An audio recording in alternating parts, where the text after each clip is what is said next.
Hello Stabbers, welcome to the latest installment of Behind the Mask for the Stab reboot. I'm Joshua Patrick Dudley, the writer and director and executive producer of the Stab reboot, and I also play Jackson Duvall.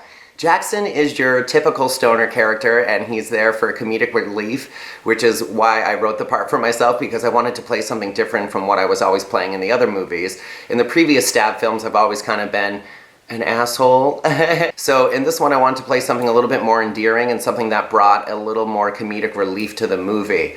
I usually let other actors take that on, but I haven't worked on my comedy chops in a while, so I thought it would be fun. The reason Jackson turns out to be one of the killers at the end of the movie is kind of one of the main ideas of the whole movie. The killer's motives are purely about revenge, but I really wanted to make a statement in something that we did, and we don't really try to be preachy in our movies ever or try to force our opinions on anyone else, but many members of our cast, including myself, have lost people we care about and people we were dating, family members, friends, to the opioid crisis. And it was something I really wanted to talk about on film because it is a serious problem in this country and we've lost too many good people to it. So I thought it was a really deep idea to have the killer's motivation be connected to an overdose of heroin, because that's something I've experienced in my real life. My ex passed away from a heroin overdose, and it was really, really hard for me. And I think that's kind of where the idea for this movie started. The Stab reboot in general just came up because we tried to make lots of different content for you guys, and we tried to do a lot of original stuff. And 3 of our movies in a row had gotten shut down, both versions of Stab 7 and Theta.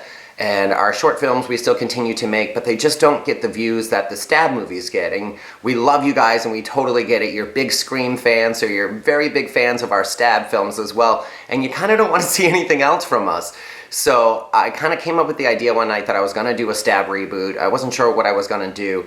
And I put a lot of thought into the process of how it was going to work out. And that's kind of how it began. And I even approached my best friend Rachel, who you all know and love, who usually works with me on all of the movies, but I approached her about it, and initially she didn't want anything to do with it. She didn't really want to make another Stab movie. And while that's heartbreaking, I explained to her, this is what the fans want from us. This is what we're known for, so we kind of have to go back to our roots and give the fans what we want. Otherwise, there's no point in us releasing any other content because they're just not going to watch it. So literally, we made the Stab reboot for you guys because you've been asking for years and years and years for us to make another Stab movie or to finish Stab 7, and that wasn't quite possible, and it just felt like the Stab 7 curse had carried on for so long that I wanted to start all over from the beginning. So the idea of the Stab reboot was born, and I kind of worked in a bunch of ideas from our past movies and from the Scream movies and kind of meshed it all together into a new kind of reimagining of what the first Stab would be. So the Stab reboot follows the story of Claire Matthews, who witnessed her mother being murdered at a very young age, which is supposed to be reminiscent of Sidney Prescott's story of her mother getting murdered and her kind of seeing the killer leaving the house. But this time we open the movie with it. You actually get to see the mother die, which I think a lot of people thought would have been interesting in Scream is if we had seen the backstory as well. And I did debate heavily where we were going to see that. If it was going to be the opening of the movie or if it was going to be some sort of flashback later on in the movie, but it felt more fun to have a double opening. So we have the original opening that happens 10 years in the past, and then we jump ahead 10 years to when everyone's adults and we have the official opening of the film. So it's kind of like a prologue and then the opening, but they just both involve some pretty vicious kills and attacks. The opening scene that features Sherry Lee and Jack Stannis was really, really fun to film. Absolutely fun. I love working with Sherry, and she hasn't been able to be part of a completed project yet because she was in 2 different movies of ours that had been shut down. So I wanted to write her something special, and though she wasn't the final girl, I really wanted to give her something memorable, so I wrote her what everyone would call the Drew Barrymore scene, the girl innocently home alone, and she gets the phone call and then meets her untimely demise. And Sherry did a fantastic job. I love, love, love working with Sherry, and we had so much fun filming her scene. And Jack, if you don't know, actually makes his own Scream fan films on YouTube, and he is fantastic. So we had actually rotated through a couple of different actors for the part of Seth initially. One quit, one decided that he wasn't quite an actor and he didn't think he was ready, and then I was so desperate that I started looking around for another actor, and I remember that Jack had submitted an audition quite a while ago, so I contacted him, and he lives out in New York, and we're in New Hampshire, so it's a little bit of a distance, and it was really, really short notice, so I was like, hey Jack, like you always wanted to be in one of our movies, now's your chance, but guess what? Filming is in less than a week. Can you learn these lines and be at my house by then? So Jack was so fantastic, and he agreed, and he came out, and he brought his buddy Zachary Wally with him, which came in very handy because Zach was able to play a police officer and the killer in the costume to kind of help us out. Filming on the Stab reboot was a little bit different than it's been on basically all of our other movies because I was alone. So I had mentioned previously that Rachel was hesitant to come back, and eventually I did talk her into coming back, and she helped me develop the character of Piper Belmont. And then Rachel had a little bit of a cancer scare and had to pull out until all of her test results came back, but it was right as production was about to begin, so we couldn't really hold off. So I reached out to Stephanie Mayhew about the part and asked her to take over for Rachel, and we haven't really been able to get Stephanie back for anything, so I was really, really surprised and super, super excited when she said yes, that she was going to take over. So Stephanie, I'm eternally grateful for you for that, so thank you so much. So without Rachel by my side, that means behind the scenes that I kind of had to do everything. And don't get me wrong, I normally do a huge portion of stuff on my own anyways because I'm obsessive and controlling and I like things done the way I want them done. But I didn't have my best friend on set, so I didn't have my moral support, and I didn't have someone that could run around and help me out with different things, like if I needed a light changed or held in a different place, or if I needed a new battery for the camera, or someone to take over and run lines with the actors. That was kind of all on me this time, which was a really, really heavy hit. And obviously there's no hard feelings against Rachel whatsoever. Like, she had to do what she had to do for her health. But I kind of knew from the beginning that I was taking on this project on my own, and it was gonna be an ambitious undertaking, but we went for it anyways. Rachel wasn't the only actor that had to be replaced. Unfortunately, we didn't run into as many problems as we had in the past, but we did end up having to recast a few people due to a bunch of different circumstances. Dave Allen was originally supposed to play the part of Lance Weston, and he had to back out for personal reasons, so I quickly searched for a replacement for him too, and Sherry Lee, thank you, found me Ethan Rogers, who did so fantastically in the role. I feel so blessed that Ethan came on and took on the part because it was so much fun to work with him, and he had a lot of input, and he was a really, really great and committed actor. He 100% knew his lines all the time, and I loved working with him. We had so much fun. We also had to replace the part of Deirdre, which was a huge, huge hit to us because she was the only black actress in the film.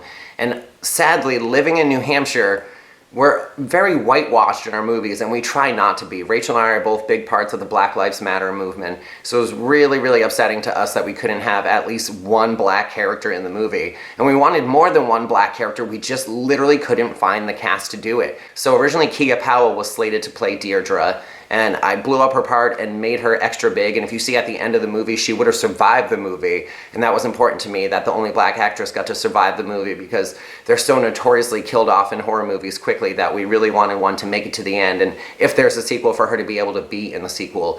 So we got all set up for our first night of filming, which would have featured Kia, and Kia had to work, and we pushed filming back until later in the night, but then Kia refused to show up. And I don't want to talk shit about her or anything like that because I do like Kia, and she's a nice girl and a nice human, but it was just really, really tragic that it couldn't work out. We tried everything to make it work for her, and she just couldn't fit it in. So we ended up with the lovely and talented Ashley Swank, who you guys might remember from Stab 5. She played the fortune teller, and in this role she got expanded very, very much, and she got to play a much bigger part, which was really, really cool to see her different acting chops, and she's actually a fantastic actress. It was so fun to see her take on this different role and be a little bitchy and have a history with another character as opposed to just popping up for a cameo, getting her throat slit, and then dying. But like I said, she wasn't black. We did try really, really hard to find another black actress to take over the role, but it just didn't pan out. People auditioned, people showed up for contract signings and photo shoots,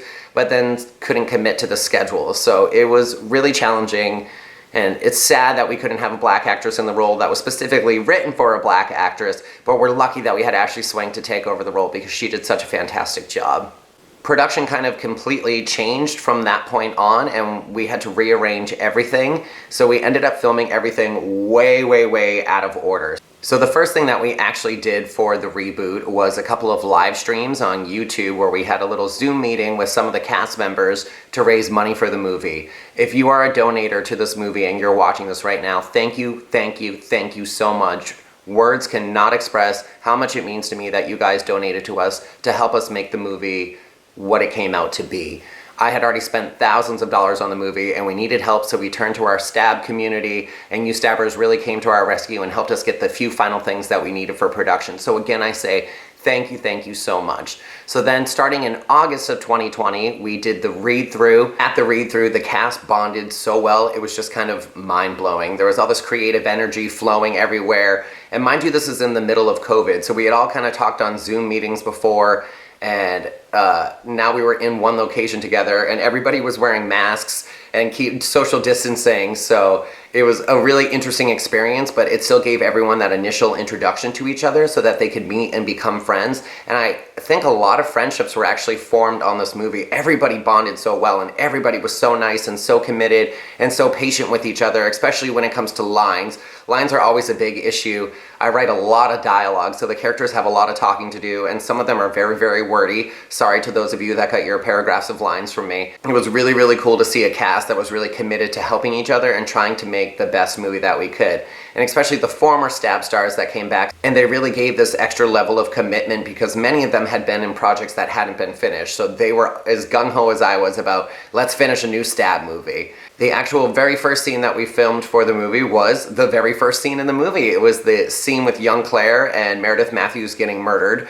And we went out and filmed that actually at Hannah's house out in Concord, New Hampshire. And I brought my buddy Brendan with me, who was staying with me at the time, to play the killer, because like I said, I didn't have Rachel, so it would have been really, really hard for me to have to be in the costume, then jump behind the camera, and be in the costume and jump behind the camera, and try to set up the shot and make sure it looks right and make sure everyone's in frame when you can't see through our new costume.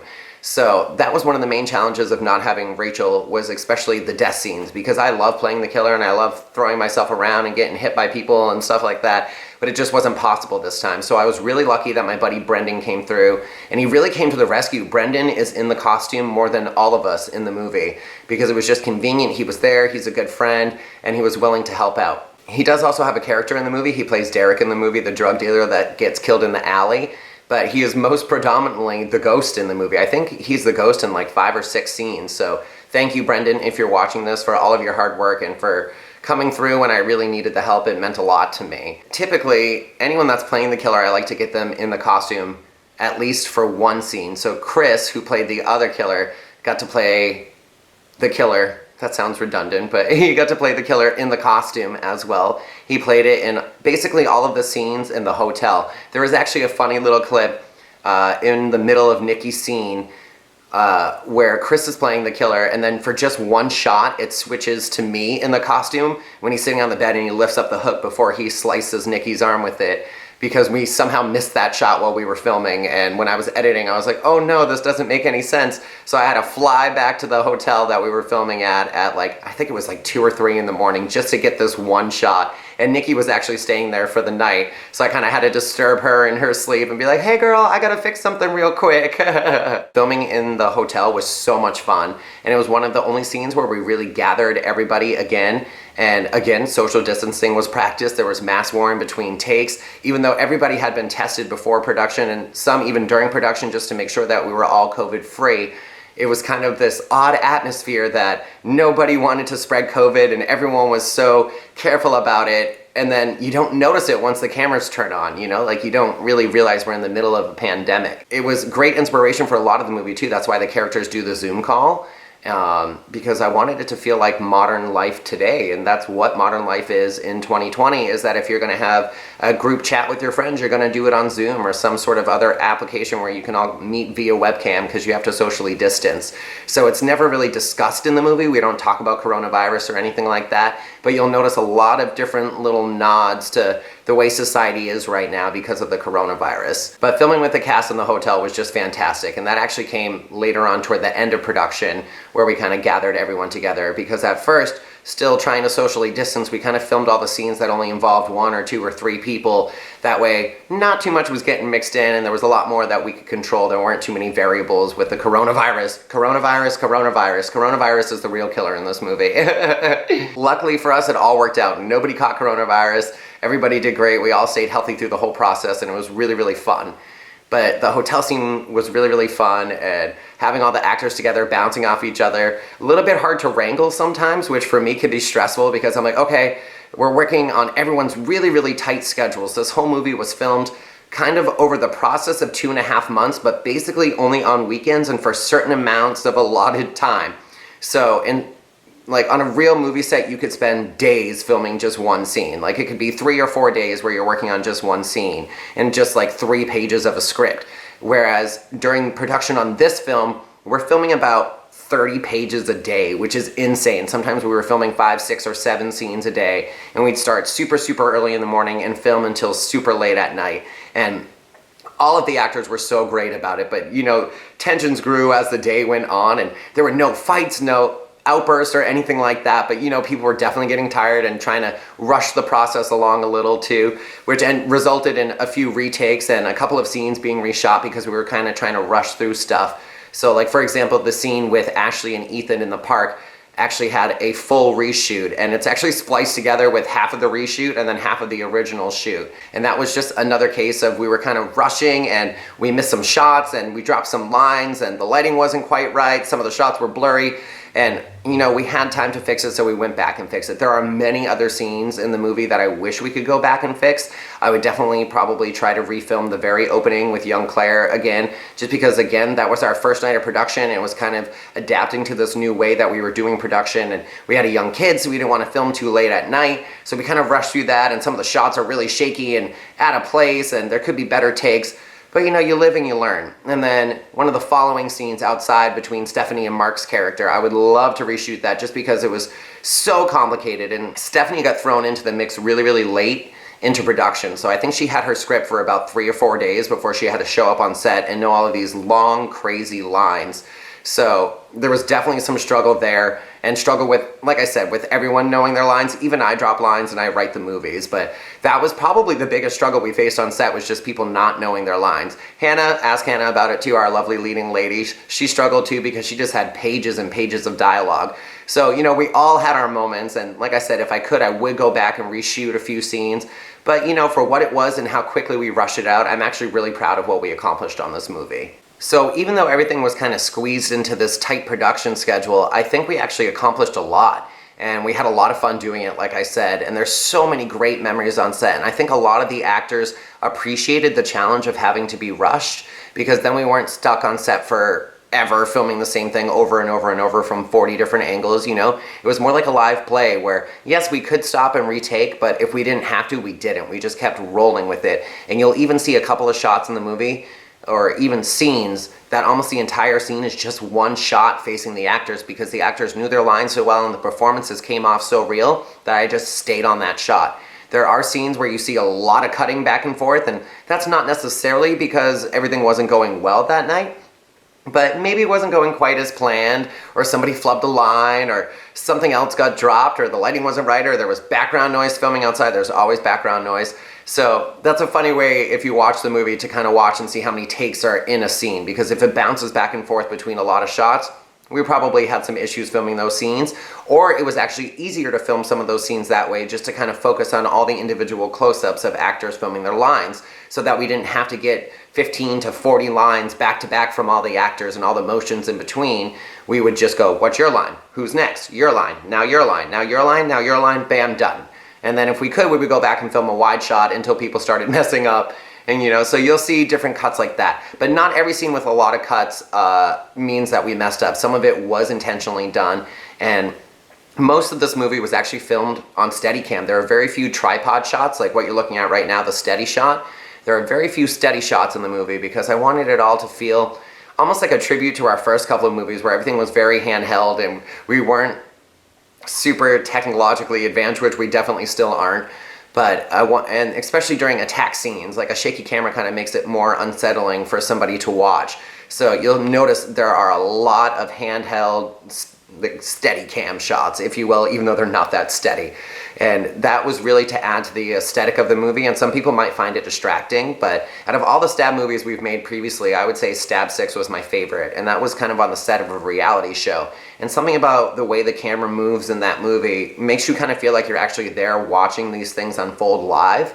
So I wanted that to kind of play into this movie where you felt like you were kind of in the scene with them, and that you were the one kind of controlling the camera whatever way it went, and that you're watching it from your own perspective, essentially. So obviously you weren't a character in the movie, so don't think too deep into that statement. But so the original version of the script actually included a couple of different things that either made it or made it differently into the movie or didn't make it at all. And one of them, I had initially asked Stephanie to come back and do a cameo as Shannon Nightingale. Now this Stab is set in a completely different universe where none of the other characters from the Stab movies exist. This is like I said, it's a reboot. We're starting all over. So, but I thought it'd be fun to add in a couple little nods here and there to some of our previous characters and stuff like that. So you'll also even notice, like when you see the yearbook on the website for the high school, you'll notice if you select character names, like Sarah Campbell is in there from our previous movies. So I tried to recycle a lot of that. So Stephanie was originally going to come back and just do a little cameo as Shannon Nightingale, who was a therapist, which is a nod to Stab 7,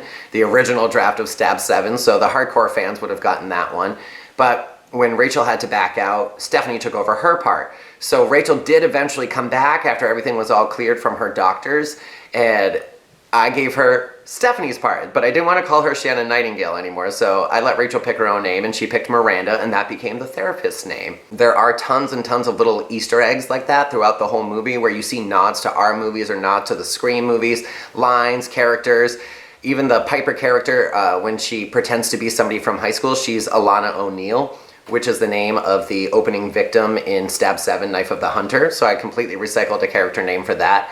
And then a lot of the characters have mashup names that are from other Scream movies or the Scream TV show, or pretty much anything else that Kevin Williamson had worked on. Like The Following is always a big influence to me as well. So a lot of the character names, like Claire, is from The Following, and so is Ryan.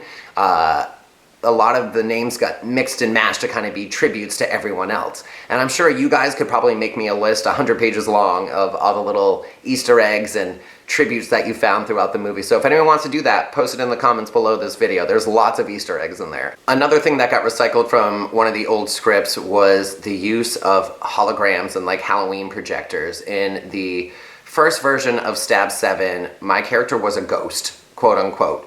And at the end you found out that he was actually still alive and that he was using projectors and holograms to make it seem like he was a ghost. So it was funny when the teaser trailer dropped for the Stab reboot, a lot of people were like, oh cool, the ghost can teleport, and some people were talking smack like, oh no, I don't know if I'm gonna like a supernatural element. Well, surprise, it's not a supernatural element. It's actually a very unoriginal idea because I've already done it before. And even funnier, in the ending sequence after I'm revealed as one of the killers, I actually dropped part of the line that explains further that how we pretended to be ghosts. And I say something like, oh, and using the Halloween projectors and fog machines was just brilliant. And I should have said, well, using the Halloween projectors and fog machines to make you think we were ghosts was just brilliant. So I'm hoping everybody got it and they still don't think that we're supernatural killers, because my character does reference to being dead inside quite a bit in the end scene, but no, it was all just faked. Bringing in Michael, most of you know him as Weeping Mask, to play the voice of the killer was just fantastic. It was so nice for me not to have to do that myself and try to sound scary and then work on editing my voice on the computer. So having Michael there, I love you, Michael. Thank you so much. You did such an awesome performance. So the way we would film the scenes with the phone call, Michael had pre-recorded everything, and we would play them off of my phone during filming so that it sounded like it was coming from a phone. And this proved to be effective because it sounded like it was coming from a phone, but it was also this huge challenge because I had to be able to control the camera and push play and pause and everything at the exact right moment. So if you watch the bloopers you saw, especially in Sherry's scene, the opening scene, I struggled really hard pushing the button at the right time sometimes. So you'll even notice in the final cut of the movies that sometimes the killer waits a minute before he starts saying his line, and that's just because we're trying to cue it up and get it going. Or Sherry's character kind of talks over him, or he talks over her, one of the two.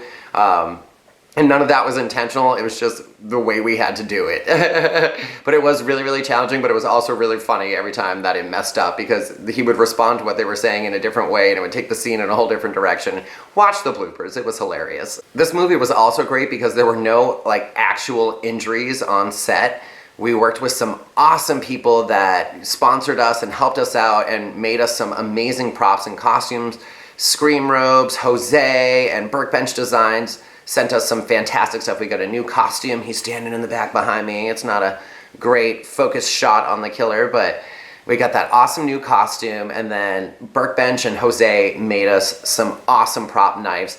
And the rubber knife that Workbench Designs made for us came in really, really handy. We were hoping for a retractable knife, but it just never quite panned out in time for production. So the rubber knife is actually used quite a bit in the stabbing scenes. And we found that if you stabbed it just right, it would bend and it would look like the blade was going into someone. But if you look closely in some of the shots, you might see the blade bend. Jose also designed some really, really cool knives for us, and he made this awesome serrated version that I just had to find a way to work it in. So that's actually in Trevor's death scene, played by Adam.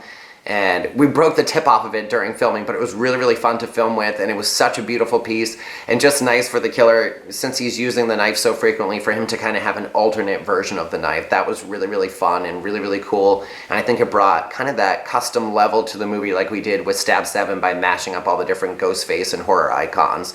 So thank you everybody that donated to the movie and made us props for the movie. You guys are so awesome, and you really, really helped make this movie 100,000 times better than it would have been without you. One of the biggest setbacks while filming this movie was that right as we were about to start production, we weren't able to use Ghostface anymore because they announced Scream 5. Fun World, who makes the Ghostface mask, contacted us, and they were just kind of like, hey, you know, we can't really give anyone permission to use the mask right now because of the contract that we have with Spyglass for Scream 5.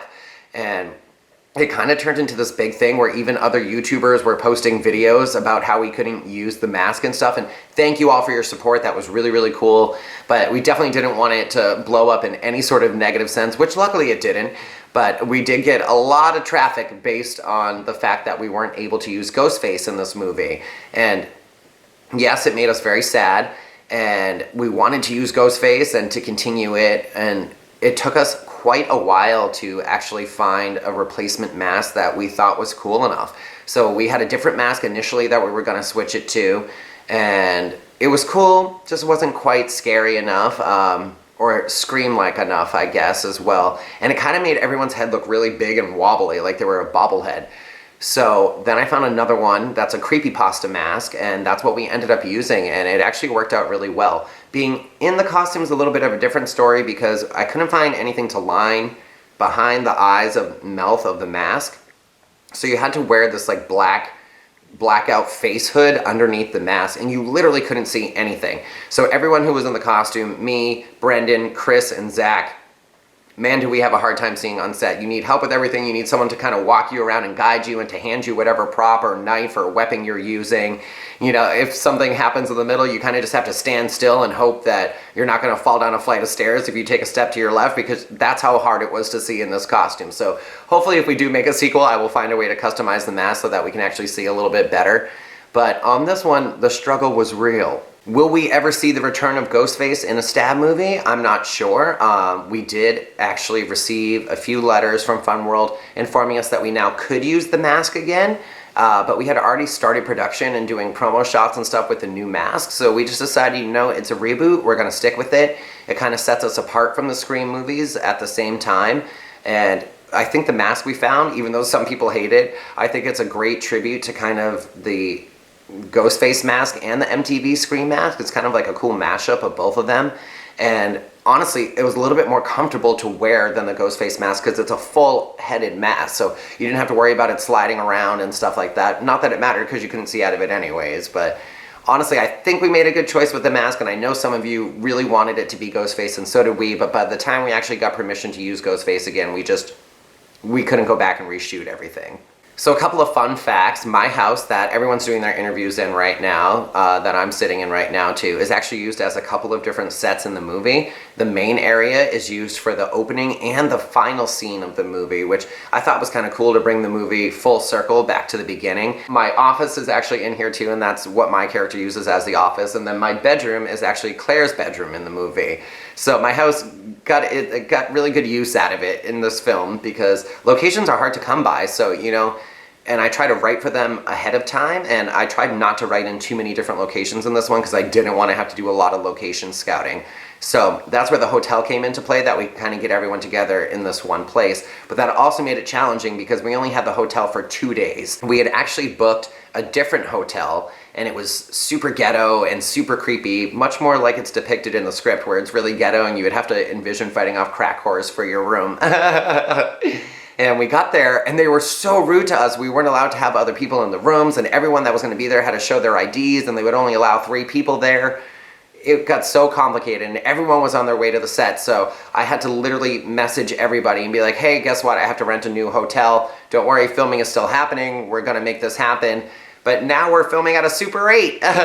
And honestly, we got a little bit lucky because the Super 8 had actually just redone their room, so it was really nice. Weirdest part was there was no closet in the room though, so we all had to stash our stuff in the bathroom and like in the shower of the bathroom because there was no place for us to put our stuff. It was one of the only hotel rooms I've ever been in that didn't have any form of a closet, so that was actually, it was really funny. And the room itself looked a little too nice for what we were looking for, but we rolled with it. I worked really hard to add in a bunch of tributes to other things, like the address. Adam's address, or Trevor's address in the movie, is the address of Nancy's house in A Nightmare on Elm Street. The Overlook Motel is a tribute to the Overlook Hotel from The Shining. Same with room number 237. So Nikki and Hannah's characters are supposed to be in room 237, but we were actually in room 318. So I worked my hardest not to show the door into their hotel room so that you couldn't see that it actually wasn't room 237, because we didn't have a way to hang up another sticker that said 237. But it's funny because if you look in the background of every other shot in the hotel, you can clearly tell we're on the 3rd floor because you can see like 317 across the hall, 316 next to us. But hopefully you never actually see that we were in room 318 because it was supposed to be room 237. And I could have changed it, but I love The Shining so much that I really didn't want to lose that reference. So I left it in, even though it didn't really make sense. So one of the other scenes that we actually had a large group of people together for was the day after the opening kill scene, where Ryan and Kevin are on the scene and you see Olivia's body, you see Seth's body.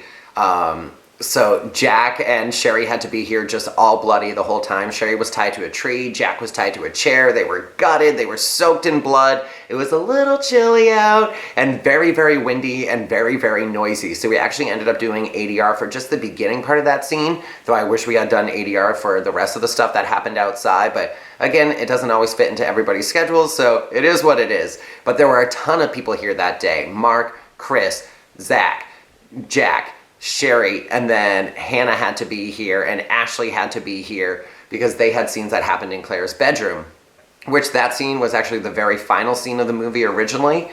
The recovery scene where Deirdre brings Claire pancakes in bed and her phone rings. And I actually cut that from the movie because I didn't like ending the movie like that. Like, it just felt too quick. Like, if we were going to catch up with them, it should have been a little bit longer and a little more in-depth and emotional. And I really didn't want a super emotional ending to the movie after I watched it back. I like where it ends now, how it just kind of fades out at the end of the finale scene. There's nothing after the finale, which made more sense in my head. So it is posted as a cut scene, so check that out. But yep, we had a lot of filming that day, so everyone was kind of grouped together again, and again, such good camaraderie between this cast, and everybody had so much fun in between. Stephanie was there too. I don't know how I left her name out of that, but the special effects in this movie, I tried to up a little bit. Like when Jack gets his throat slit in the opening, that was very challenging, and I worked very hard on making a prosthetic for him. And you can ask Jack, this was super late at night after him and Zach had just driven here from Long Island, New York. So it took quite a while to get his slit throat on, and then it ended up that you could still see like a piece of it on the side of him. So, you know, again, I tried my hardest, and I think it came out better than a lot of the slit throats that I've done in the past, and I know the mistakes that I made this time, so again, hopefully next time I can do them better. So the special effects originally were intended to be much, much bigger, and then as we saw how challenging they were and how much time they were taking, I kind of cut back on them, and you're like, all right, well, like Adam's character was supposed to get his Achilles tendon slit in his scene. I'm just like, no, we're not setting up a rig for that. Now you're gonna get stabbed in the back, then you're gonna get your chest slit open, and then you're gonna get stabbed, and then you're gonna die. So it was all really about working with the actors and the time constraints that they had to, because again, everybody works for free. And I'm so lucky to have the actors that I have, and I'm so grateful for them. And they give up time out of their own busy lives to come and do these movies with me and for me. So not only do I love collaborating with them, but I love them for making it happen. So I do my best and everything in my power to make things as easy on them as possible. So like I said, we ended up rushing through a lot of scenes and trying to knock stuff out back to back to back really quick. Like I said, we only had weekends too. I think only 1 or 2 or 3 scenes actually had like their own day to film. And the ending sequence is actually the only scene that took multiple days. We filmed the first half of it, basically up until Chris's character getting shot in the head. We filmed that one night, and then the next night we filmed the rest of it. That way Chris and Mark didn't have to be here. So you'll notice when they die, that's why Mark actually gets covered up with a sheet, because he's no longer under that sheet after. It's a pillow, and if you look really close in some of the shots, you can tell it's a pillow. And Chris's character falls down the stairs, never to be seen again. I'm the only killer that's left on the floor after, the only body. So again, that was to help out the cast. Everybody lives quite far away. There's only a few people that are actually local to me in production now. So again, I wanted to accommodate them as best as possible and make it as easy as possible for them to be here and not waste their time. So many scenes were squeezed back to back to back to back. There is another scene that got a bunch of it hacked out. There's a scene between Chris and Stephanie where Stephanie just had these huge lines talking about EVPs and actual ghost phenomena and stuff like that. And the lines were just so challenging for her that it was kind of funny on set because, again, she had such a short time to learn her lines, and she only had the script for so many days before she had to film, but we just couldn't get it. And there is a cut of it posted on YouTube, and you can check it out, but it just felt too long and too much kind of like a talk show where she's being interviewed about ghosts and how they work and stuff like that. And it was funny, though. I remember her trying to say the word corporeal. I wish it was in the bloopers, but it's not. But it took us quite a few times to get corporeal to be an actual word. But that scene, luckily the way it was written, there was a couple of spots that I could just cut and jump to a different section of it, and it kind of makes the movie move a little bit quicker.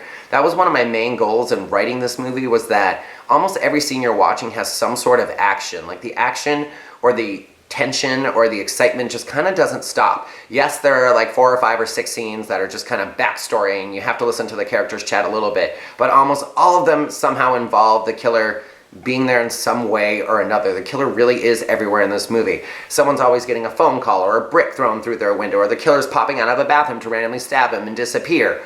So that was a big goal of mine, was to keep the movie moving with action, because I know how low budget our movies are. I know who our fan base is, and nobody wants to sit through an hour and a half of just talking. And it's hard, which is how the drug dealer character actually came about too, was I knew we needed another death. We needed to raise the body count. So even in the script, if you read the script, it says this is an optional scene to raise the body count, but it was never really optional. We needed that. We needed that extra blood. The drug dealer scene was also pivotal to the script because it kind of alluded to what was coming at the ending, that they were getting revenge on people who were killing people by selling them drugs. The ending of the movie is actually interesting to watch too, because a lot of people have figured out, including some of the actors, that there really is the debate if Chris and I are the bad guys or if Claire's the bad guy. And Ashley even said that to her on set when we were filming the end scene. She came in and she goes, I think your character deserved to die. She wasn't a good person, you know? She didn't take responsibility for any of her actions, and she sold her mother's drug stash to move out of town. Like, who knows how many other countless people died because she sold those drugs just to improve her own life. And I think that actually hit Hannah kind of hard, because when Ashley said that to her, she was kind of like, oh, what? But it's true. There is this, what is good and what is evil in this movie. And even the lighting in the end scene kind of represents that there's evil and good in all of us, just like the lighting right now. Half of me is blue, half of me is red. You know, you can only be so good or so evil, and then you hear the reasoning behind it, and you can kind of understand anyone's perspective. Not that I'm defending any serial killers in the world or anything like that, but there's good and evil in everyone, and it's kind of up for the audience to decide who really was the bad guy in this movie. Was it the main girl? Was the main girl the bad guy? Or was it the people that were killing everyone? But the main girl's responsible for people getting killed by selling them drugs, and she's also responsible for the death of one of the killer's boyfriends, where her mother was. So You know, it is kind of this great debate that was kind of fun to play with. And I don't think the actors really caught on to that while we were doing it either, so it's kind of a fun surprise when they watch the scenes. They're like, oh, I get it now. But yeah, that was kind of what I was going for throughout the movie, is who is actually the evil one, and who did any of them deserve to die, or was justice served? Working with Nikki was fun as always. Having her back on set was great, and Nikki is actually pregnant, and this is right at the beginning of her pregnancy that we started filming, so we had to be very careful because we didn't want to disturb anything inside her uterus there. So you'll notice in her death scene, she gets hooked to death, but she only gets hooked in the chest because we didn't want to hit the little baby growing inside of her, and we filmed it as quickly as we could because we didn't want her to get any bigger during production, because killing off a pregnant chick in a horror movie just doesn't seem right to me on so many different levels. Like, you're taking so many lives, and maybe Cordelia's character deserved to die, but would Cordelia's child's character deserve to die? I don't think so. It's an innocent little baby. So Cordelia's not pregnant in the movie, but Nikki, while filming, was pregnant. So we did kind of rush through her scenes. And like I said, the hotel was another one that we had 2 days. It was just all squeezed in there. So every scene that Nikki had was filmed within 2 days, and boy, did we plow through it. But Nikki, damn, can Nikki act. I'm always impressed by Nikki. I love working with her. That's why I write her into so many things, because she's so much fun.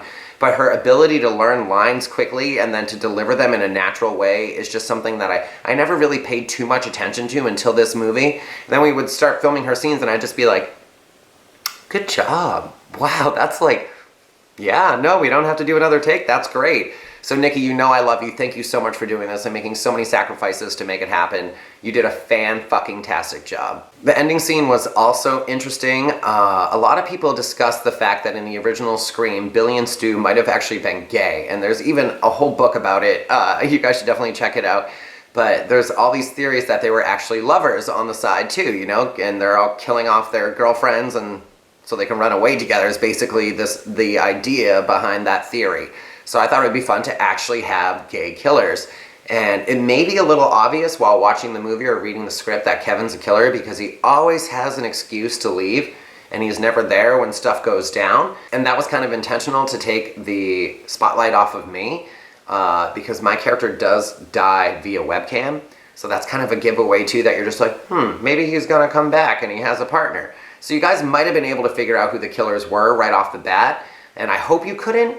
And as much as that's usually the point of our movies, like I said, the point of this movie was really the story that the killers were telling. Filming that scene, however, was quite hilarious because Chris is straight in real life, so it was really, really funny. And he read the script, and you know, I talked to him about it originally, and I said, listen, we kiss at the end, so I just want to make sure you're comfortable with that. And he was like, yeah, I'll warn my girlfriend now. But it was really funny because once we got to set, like, we didn't really want to rehearse it because we wanted it to feel natural. And I promised Chris that close-up of us kissing would just be one take and we would use it no matter what and get it. And we did. We got that one, like, spot on. But it is funny, like, if you watch it, you can almost still see the hesitation in Chris's face, like, please don't kiss me, Josh. But we even worked out which way our mouths were gonna go and who was gonna go up and who was gonna go down so that we weren't actually kissing and stuff like that. But it was really, really funny to film. And then I think I'm the one that messed it up a couple of times because I would look at him and just start laughing because I could tell how nervous he was. And then the little pecks that we give each other, or the little peck that we give each other, we ended up having to do that like 3 or 4 times just because of different angles. And then we would fake it and we would just turn our heads away from each other. So that was really, really funny. But I'm so grateful that Chris played that part. It is so hard to find a straight actor that will play a gay character, which is ridiculous in this day and age, if I do say so myself. But I've stopped talking to a number of actors from previous movies because they were opposed to playing gay parts. And I'm like, you're an actor. Play what role you're given, you know? It's acting, it's fake, it's not real. Like, we're not gonna lube up and hop on each other after this, you know? So, Chris, thank you so much. And Mark, thank you so much for bringing your brother into this. We all had such a great time together, and it really was creative and exciting, and I feel very lucky to have you guys in the movie. Mark is another one that I really wanted to write a different character for because I very typically write him as a stereotypical jock, so I wanted to give him something with a little more depth. So he's older than everybody in the cast, he's a drunk, he's kind of an asshole, which I guess plays into the jock thing a little bit too, but it is a very different character for him, and I think he did a great job with it. It was funny to watch him play drunk and for him to use his Batman voice the whole time, Mark makes Batman fan films. If you don't know, check them out.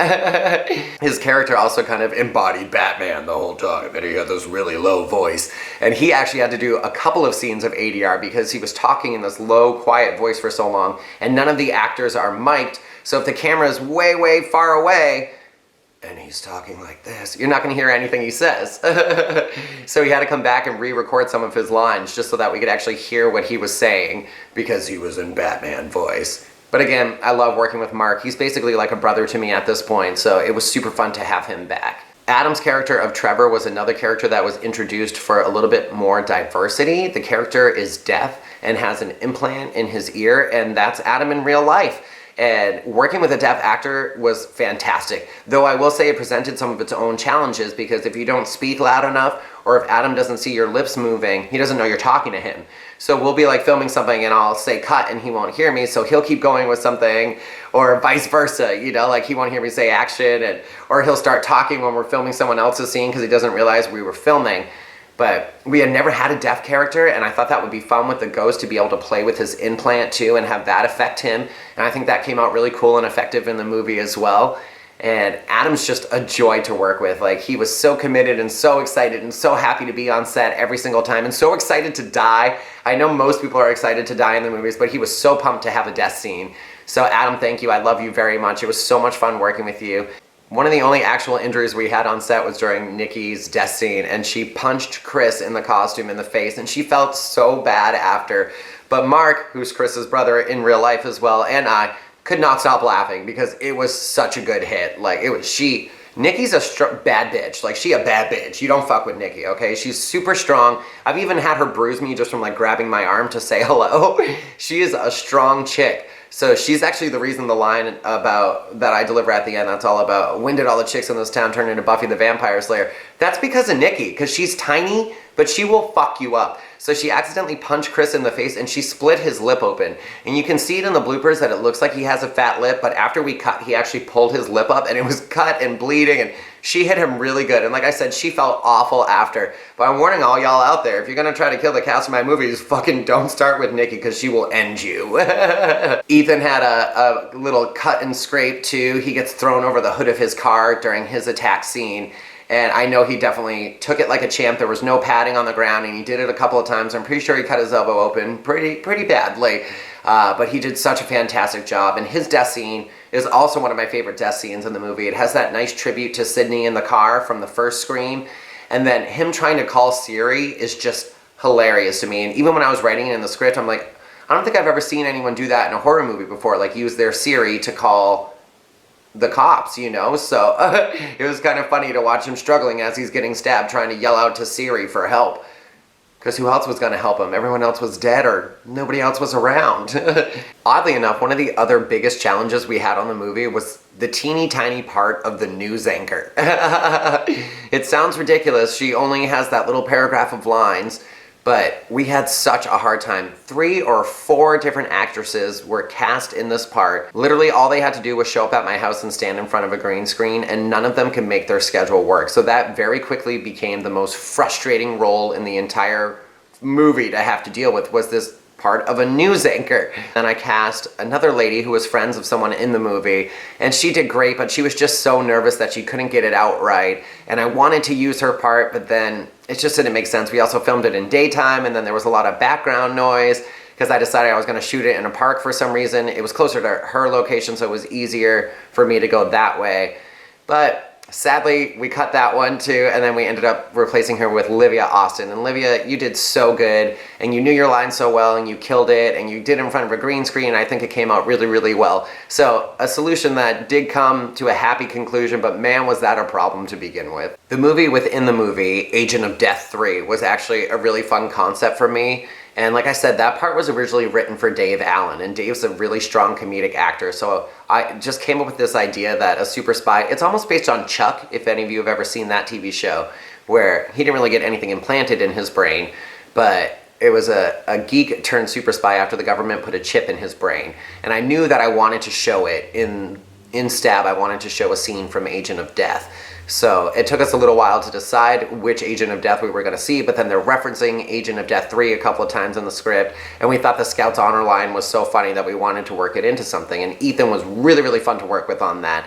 So we actually had Adam come back and play a henchman that I was going to play, but like I said, I was alone, so I needed to film. So Adam came and played the first henchman that had 2 guns, and then Hannah brought in a friend to play the second henchman, and then my cousin Corey came back to play the big bad guy, the Goblin. And it was really, really fun to film that sequence, and it was actually the very last thing that we filmed in the movie. It was the very last day of shooting, and that was the last scene that we had. So it was really, really fun to end on such a silly note and on something so different from what we had been filming. And I love working with my cousin Corey. He's a great actor too, so bringing him in, even though he only had that one line that we made up on the spot, it was so great to have him there. But it also gave me an excuse to show off the mask that Burkbench Designs made for us. He made a special Stab version of the MTV Scream mask, and then he made that like goblin-y looking thing. So that's how I came up with the name The Goblin for the villain. But Burkbench Designs did such a great job on those masks that I really wanted to find a way to work them into the movie. So that's what I did. I put them in the movie inside the movie, Agent of Death 3. And Ethan and I even joked that someday we're actually going to have to make the Agent of Death movies just because it's such a fun idea and it's so neat. But, you know, for now we're sticking to Stab. So overall, filming the Stab reboot was an absolutely fantastic experience, and I'm so happy that we did it, and I really, really hope that you guys enjoy it. Even though it doesn't have Ghostface, we worked really hard on it, and we wanted to give you something that we knew you were going to watch. So fingers crossed that you guys loved it as much as we loved making it for you. Thank you guys so much for watching this behind the scenes documentary, and if you haven't seen the movie yet, everything just got spoiled, so go watch it anyways.